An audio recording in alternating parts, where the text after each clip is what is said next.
Louvado seja nosso Senhor Jesus Cristo, para sempre seja louvado. O Senhor esteja convosco, Ele está no meio de nós. Proclamação do Evangelho de Jesus Cristo segundo Lucas. Glória a vós, Senhor. Muitas pessoas já tentaram escrever a história dos acontecimentos que se realizaram entre nós, como nos foram transmitidos por aqueles que desde o princípio foram testemunhas oculares e ministros da palavra. Assim sendo, após fazer um estudo cuidadoso de tudo o que aconteceu desde o princípio, também eu decidi escrever de modo ordenado para ti, excelentíssimo Teófilo. Deste modo, poderás verificar a solidez dos ensinamentos que recebeste. Naquele tempo, Jesus voltou para a Galiléia com a força do Espírito, e sua fama espalhou-se por toda a redondeza. Ele ensinava nas suas sinagogas e todos o elogiavam. E veio à cidade de Nazaré, onde se tinha criado. Conforme seu costume, entrou na sinagoga no sábado e levantou-se para fazer a leitura. Deram-lhe o livro do profeta Isaías. Abrindo o livro, Jesus achou a passagem em que está escrito: O Espírito do Senhor está sobre mim, porque Ele me consagrou com a bênção e a unção para anunciar a boa nova aos pobres. Enviou-me para proclamar a libertação aos cativos e aos cegos a recuperação da vista, para libertar os oprimidos e para proclamar um ano da graça do Senhor. Depois fechou o livro, entregou-o ao ajudante e sentou-se. Todos os que estavam na sinagoga tinham os olhos fixos nele. Então começou a dizer-lhes: Hoje se cumpriu esta passagem da Escritura que acabastes de ouvir. Palavra da salvação. Glória a vós, Senhor. Meu irmão, minha irmã, que alegria meditarmos este Evangelho, um Evangelho um pouco mais longo. São 2 recortes do Evangelho de Lucas. Primeiro, os primeiros versículos do capítulo 1, de 1 a 4, e depois um pequeno salto no capítulo 4, nos versículos de 14 a 21. Este Evangelho está proposto para o 3º domingo do tempo comum do ano C. Estamos, pois, neste ano da graça, meditando assim, com a graça de Deus, este Evangelho tão bonito, o Evangelho de Lucas. E a liturgia deste domingo apresenta-nos então estas 2 passagens deste evangelista. A primeira, conhecida como prólogo, dirigida a um personagem, Teófilo, nome grego que significa amigo de Deus.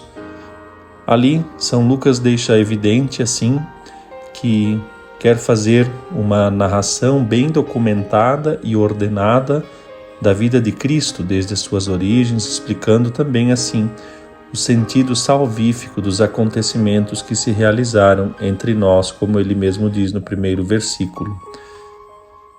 Esse evangelho, portanto, se dirige a todos aqueles que realmente querem ser amigos de Deus. Nas suas páginas, podemos entrar como um personagem e ali descobrir a amável figura de Jesus, descobrir que as Escrituras se cumpriram nele e que hoje continuam a se cumprir em nós. Neste texto tão santo do Evangelho, devemos nós encontrar a nossa própria vida. O segundo pedaço do Evangelho, no capítulo 4 em diante, Jesus está na sinagoga de Nazaré, cidade onde tinha crescido, seguindo o costume de ir na sinagoga aos sábados para rezar e ouvir a palavra de Deus.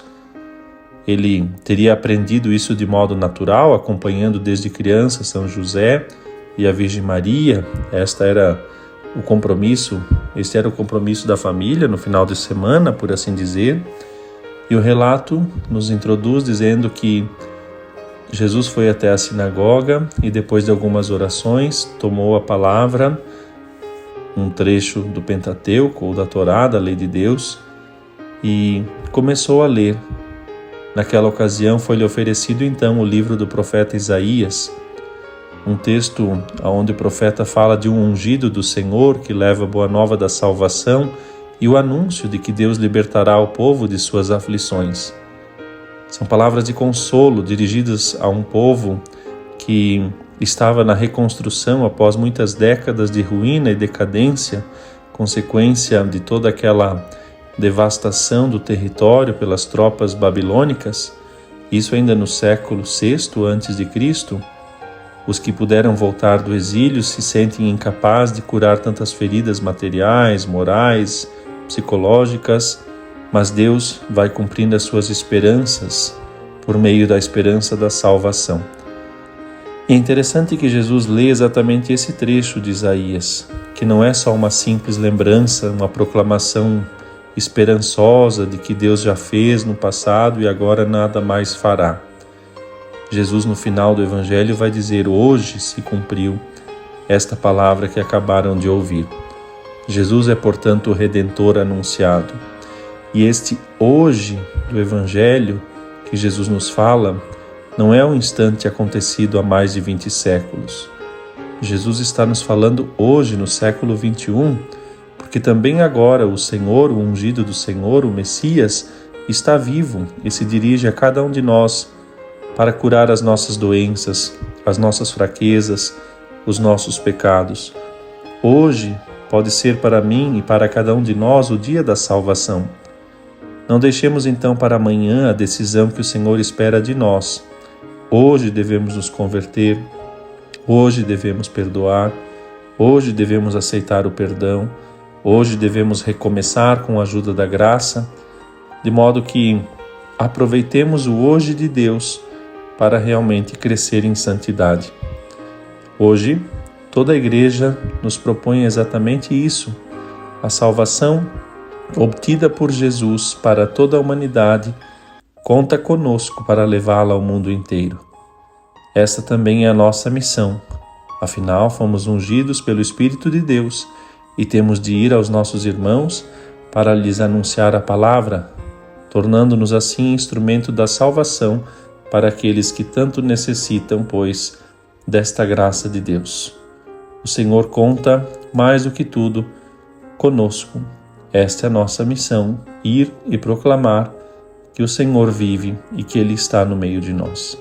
Que possas viver isso e encontrar Cristo em cada dia. Amém.